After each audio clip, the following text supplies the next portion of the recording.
खुलुमबाय आं हिमा बसुमतारी धेमाजिनिफ्राय लकेन दैमारि बिथाङा कमेन्टआव बुंहरनाय रायज्लायदाव गोसो सिरि सिरि गलिलांबायसो बे मेथाइखौ रोजाबनो लादों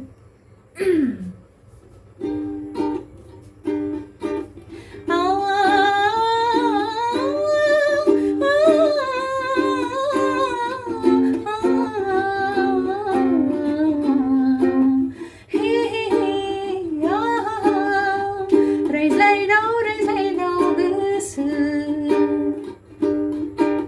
सिरि सिरि गलिलांबायसो माथो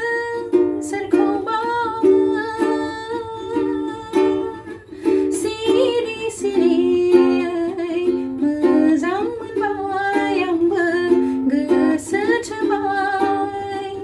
रायज्लायदाव गोसो